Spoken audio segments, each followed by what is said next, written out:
గురూజీ, శ్రీకాకుళం నుంచి పుష్ప కాలర్ లైన్లో ఉన్నారు, వారితో మాట్లాడదాం. హలో. హలో, నమస్కారం అండి పుష్ప గారు.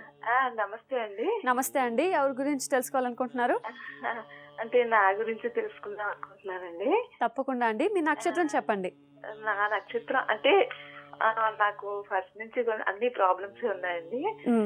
స్వామి మాట్లాడతానండి. తప్పకుండా అండి, మీ డేట్ ఆఫ్ బర్త్ చెప్పండి, నక్షత్రం లేకపోతే.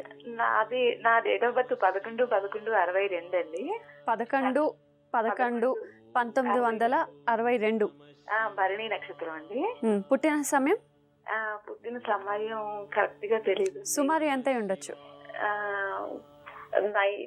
రాత్రి 4:15 అని అన్నారండి. అంటే తెల్లవారుజామున 4:15 కాదండి, సారీ అండి, రాత్రి 9:55 అండి. 11వ తారీఖు రాత్రి 9:50 55 నిమిషాలకు. అవునండి. సరేనండి, మీ సమస్యను వివరించండి గురూజీతో. నమస్తే అమ్మా. కోటి నమస్కారాలు అండి. మా ఆశీస్ లో ఉంటుంది తల్లి. కాల్ కలుస్తుంది అనుకోలేదండి. కలిసేసింది. ఏం మాట్లాడాలో తెలియట్లేదు. స్వామీజీ, అన్ని సమస్యలేనండి. ఎంత సంతానం మీకు ఎంతమంది?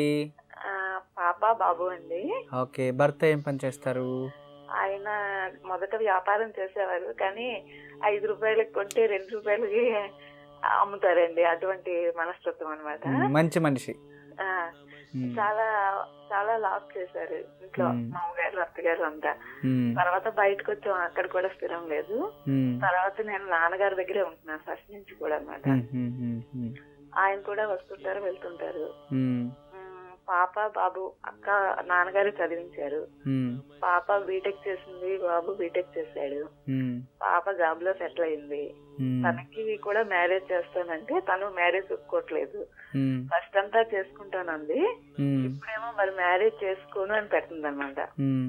అది భర్తతో సమస్య. పాప ఏమో మ్యారేజ్ చేసుకోను అంటది. తర్వాత బాబు ఉన్నాడు, బాబుకు కూడా బీటెక్ అయిపోయింది, జాబ్ ఏం తగలట్లేదు. అందరి నుంచి సమస్య, ఎవరి గురించి అడగాలో కూడా నాకు తెలియట్లేదు అనమాట. అంటే మరి ఏం చేయాలో తెలీదు. పాప పెళ్లి గురించి అడుగుదామా, బాబు జాబ్ గురించి అడుగుదామా, నా గురించి అడగాలో, ఏం చెయ్యాలో నాకు తెలియని పరిస్థితి గురించి. ఏం చేయాలో తెలీదు. ఏదైనా పాపకి మ్యారేజ్ అంటే తను చేసుకోనంటది, ఏమైనా చెప్పినా చేస్తుందా అంటే. సరే, ఇప్పుడు ఇవన్నీ బాధ్యతలంతా ఎవరు నిర్వహిస్తారు? ఇప్పుడు ప్రెసెంట్ బాధ్యతలు అంటే నాన్నగారు చూసుకుంటున్నారు. ఆయన కానీ భర్తకి ఎలాంటి బాధ్యత లేదు. ఏమీ లేదు, ఆయన వస్తారు, తింటారు, వెళ్ళిపోతారు అంతే. ఆయన అంటే ఇప్పుడు పిల్లలు కూడా నా దగ్గర లేరు, భర్త కూడా నా దగ్గర ఉండరు. అంటే ఆయన పొట్టపోషణ కోసం నేనే బయటకు పంపించాను. మరి జీవితాంతం అతన్ని నేను పెంచాలంటే పెంచడం కష్టం, అది కరెక్ట్ కాదనిపించింది నాకు. పిల్లలు హైదరాబాద్ లో ఉంటారు. పాప జాబ్ చేసుకుంటుంది, మ్యారేజ్ చేసుకుని అంటది. అలా అది నేను బలవంతం చేయలేదు. నా పరిస్థితి ఏంటో నాకు అర్థం అవట్లేదు.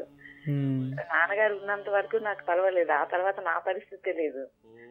బాబు బీటెక్ చేశాడు, క్యాట్ రాస్తానన్నాడు.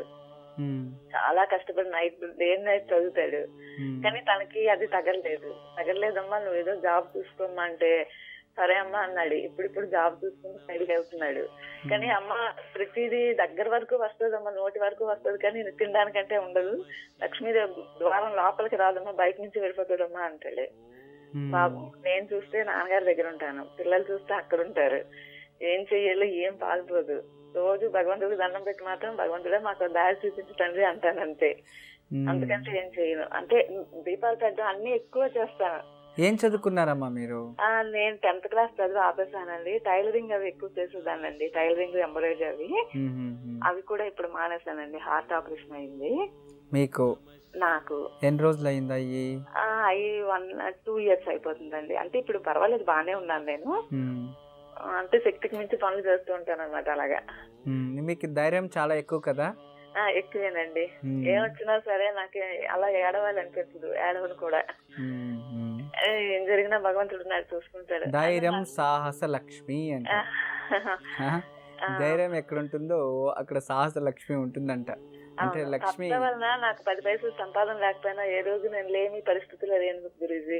ఉమ్, అలా ఎలా జరుగుతుందో భగవంతుడికే తెలుసు, నాకు తెలీదు. అంతేమ్మా, భగవంతుని నమ్మిన వారికి భగవంతుడు ఏదో ఒక రకంగా సహాయ హస్తాన్ని ఇస్తాడు తల్లి. ఈ రోజు ఈ కాలు కలవటం, మీతో నేను మాట్లాడడం అనేది ఏ పూర్వజన్మ సుకృతమో తెలియదు. అంతా రుణానుబంధం అంతే. అదే నిజమే స్వామిజీ.